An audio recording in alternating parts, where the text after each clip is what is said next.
بسم اللہ الرحمن الرحیم۔ حضرت آدم سے عیسیٰ علیہ السلام تک تمام پیغمبران کے کمالات، اوصاف اور خوبیاں خاتم الانبیاء سید المرسلین حضرت محمد صلی اللہ علیہ وآلہ وسلم میں اللہ پاک نے جمع فرما دیں، مگر ایک مرتبہ ایسا تھا جو نبی مکرم صلی اللہ علیہ وآلہ وسلم کو نہ ملا تھا، وہ تھا شہادت کا مرتبہ۔ کیونکہ اگر نبی کسی جنگ میں شہید ہوتے تو اس سے اسلام کی شان و شوکت پر اثر پڑتا اور دشمنان اسلام باتیں بناتے، لیکن قربان جائیں اپنے آقا پر کہ اللہ پاک نے ان کو اس مرتبے سے بھی سرفراز فرمایا۔ حکمت الہی اور کارسازی نے یہ پسند فرمایا کہ شہادت کا کمال بھی حضور کو مل جائے، کیونکہ حسن و حسین کا رسول کریم کا بیٹا ہونا دلائل سے ثابت ہے، اس لیے ان دونوں نواسوں کی شہادت رسول اللہ کی شہادت ٹھہری۔ ناظرین، تاریخ اہل بیت کی شہادتوں کے پرسوز اور دردناک واقعات سے بری پڑی ہے، جس کو بیان کرنا اور سننا کسی کے بھی بس کی بات نہیں۔ 28 صفر المظفر کی نسبت نواسہ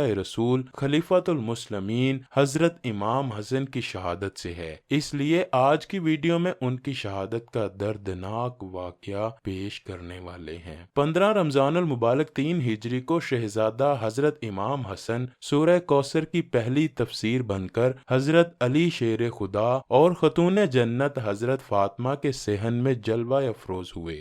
آپ کی شان اقدس میں بہت سی صحیح الاسناد احادیث میں موجود ہیں جن کو بیان کرنا مقصود نہیں۔ حضرت سیدہ فاطمہ سے روایت ہے کہ وہ حضرت حسن اور حضرت حسین کو رسول کریم کے مرض الوصال کے دوران آپ کی خدمت میں لائیں اور عرض کی، یا رسول اللہ، انہیں اپنی وراثت میں سے کچھ عطا فرمائیں۔ رسول کریم نے فرمایا، حسن میری ہیبت اور سرداری کا وارث ہے اور حسین میری جرت اور سخاوت کا وارث ہے۔ خیر، ابھی حضرت امام حسن 7 سال اور کچھ مہینے کے تھے کہ آپ کے نانا رسول خدا صلی اللہ علیہ وآلہ وسلم اس دنیا سے پردہ فرما گئے۔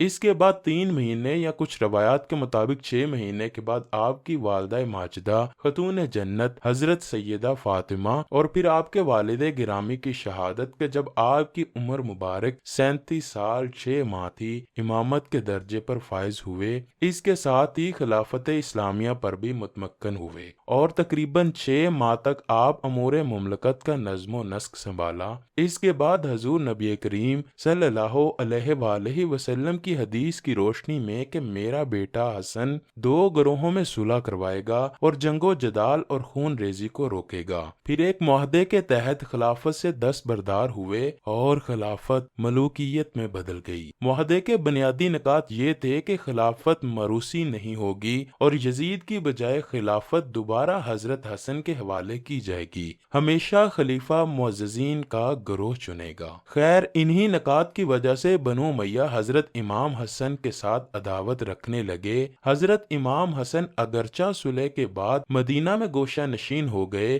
لیکن حق کے مرکز اور تعلیمات محمدی کے سرچشمہ امام حسن کا قائم رہنا دشمنان دین کو کب گوارا تھا۔ اسی لیے آپ کی بیوی جادہ بنت اشد کو انعام و اکرام کا لالچ دے کر نواسہ رسول امام حسن کو زہر دے دیا گیا۔ ابن اسیر لکھتے ہیں کہ یزید بدبخت نے تخت شاہی کے لیے حضرت امام حسن کی بیوی جادہ بنت اشد سے ساز باز کی اور زہر دینے پر راضی کیا۔ بعض اقوال کی روح سے امام کو شہادت سے قبل کئی مرتبہ زہر دیا گیا، لیکن تب دشمنان اہل بیت کو کامیابی نہ ملی۔ روایت کے مطابق حضرت امام حسن نے آخری وقت میں اپنے بھائی حضرت امام حسین کو طلب فرمایا تاکہ نصیحت کر سکیں۔ جب حضرت امام حسین تشریف لائے تو امام حسن فرمانے لگے، بھائی، مجھے تیسری مرتبہ زہر دیا گیا ہے، لیکن اس سے قبل ایسا زہر نہیں دیا گیا، میں آج دنیا سے چلا جاؤں گا۔ حضرت امام حسین نے دیکھا کہ ان کے برادر محترم حضرت امام حسن کو گھبراہٹ اور بے قراری زیادہ ہے اور سمائے مبارک پر حرن و ملال کے آثار نمودار ہیں۔ یہ دیکھ کر حضرت امام حسین نے تسکین خاطر مبارک کے لیے عرض کیا،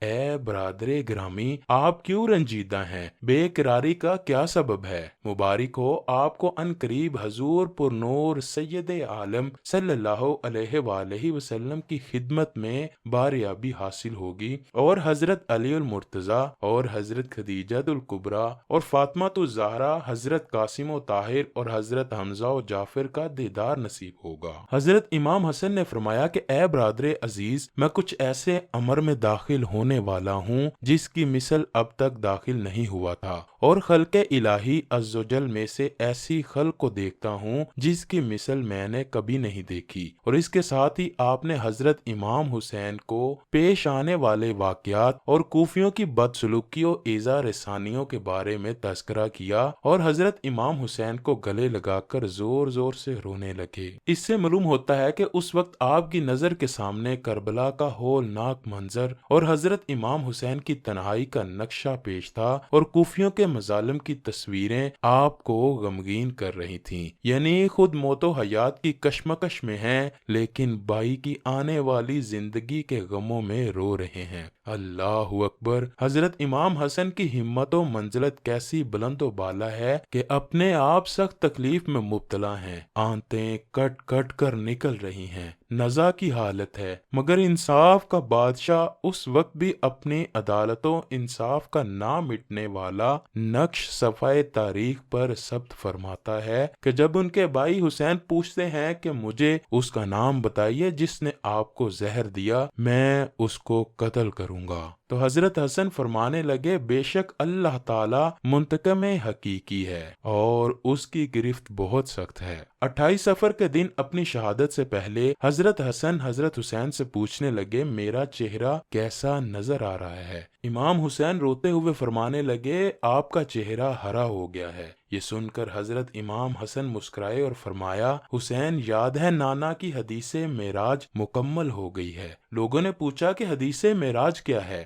فرمایا کہ جب میرے حضور معراج پر گئے تھے اور ہماری پیدائش بھی نہیں ہوئی تھی تو نانا معراج پر جنت کی سیر کر رہے تھے تو جنت میں 2 محل دیکھے، ایک ہرا تھا اور ایک لال تھا۔ اس وقت رضوان جنت نے کہا یا رسول اللہ جاتے جاتے اپنے شہزادوں کے محل بھی دیکھ جائیں جن سے پوری جنت کا حسن دوبالا ہوتا ہے۔ حضور نے فرمایا یہ ہرا کس کا ہے اور لال کس کا؟ رضوان جنت کہنے لگا لال تو حسین کا ہے اور ہرا حسن کا ہے۔ میرے حضور نے پوچھا رضوان یہ تو بتاؤ کہ حسن کا ہرا کیوں اور حسین کا لال کیوں؟ تو رضوان کی گردن جھک گئی اور آنکھوں میں آنسو آ گئے۔ اہل بیت کی محبت میں رضوان جنت بھی روتا ہے جبکہ جنت میں کوئی رونا ہی نہیں۔ جنت وہ ہے جہاں رویا نہیں جاتا، لیکن یہ شہادت حسنین ہے کہ اسے جب جب یاد کیا جاتا ہے تو رضوان جنت بھی روتا ہوا نظر آتا ہے۔ رضوان جنت کی عرض کرنے کی ہمت نہ ہوئی۔ حضرت جبرائیل علیہ السلام آئے اور عرض کی یا رسول اللہ میں بتاتا ہوں، اللہ کے حکم سے یہ ہرا اس لیے ہے کہ حضرت حسن کو زہر دیا جائے گا، ان کا چہرہ اور جسم ہرا ہو جائے گا، اور حضرت حسین کو کربلا میں شہید کیا جائے گا اور شہادت کی وجہ سے خون سے سارا جسم لال ہو جائے گا، اس لیے حسن کا ہرا اور حسین کا لال محل ہے۔ 28 صفر 50 ہجری کو امام شہادت کا منصب پا کر اس دار فانی سے کوچ فرما جاتے ہیں، لیکن آزمائش ابھی ختم نہیں ہوتی، کیونکہ حضرت امام حسن نے وصیت کی تھی کہ میرا جنازہ حضور نبی کریم صلی اللہ علیہ وآلہ وسلم کے پاس لے جانا اور وہاں دفن کرنا۔ اگر جنگ و جدال اور خون خرابے کا اندیشہ ہو جائے تو پھر مجھے امی جان کے قریب دفن کر دینا۔ پھر ایسا ہی ہوا۔ نبی مکرم کے نواسے علی شیر خدا کے لخت جگر کے مبارک جنازے پر تیر چلائے گئے۔ حضرت بی بی زینب سے روایت ہے فاطمہ کے 2 بیٹوں کے جنازے میں نے دیکھے ہیں، حسن کو تو 2 بار کفن ملا ہے لیکن حسین کو 1 بار بھی کفن نہ ملا۔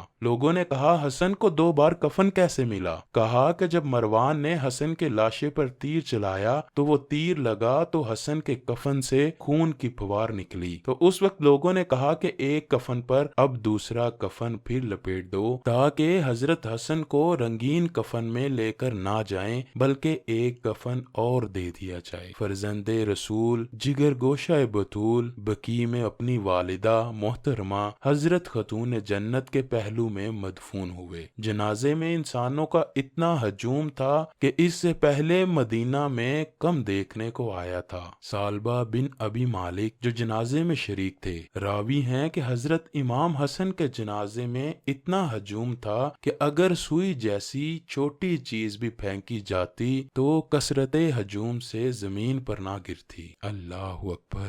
اللہ پاک ہمارے دلوں کو نبی پاک صلی اللہ علیہ وآلہ وسلم اور ان کے پیارے خاندان کی محبت سے بھر دے، بغض اہل بیت رکھنے والوں کو ہم سے دور فرما دے اور ہمیں صحیح معنوں میں نبی پاک صلی اللہ علیہ وآلہ وسلم کی شریعت پاک اور اہل بیت کے نقش قدم پر چلنے کی توفیق عطا فرما۔ اللہ پاک سے دعا ہے کہ ہمیں نبی مکرم صلی اللہ علیہ وآلہ وسلم حضرت سیدنا امام حسن اور حضرت سیدنا امام حسین کے روضہ مبارک کی زیارت نصیب فرمائے۔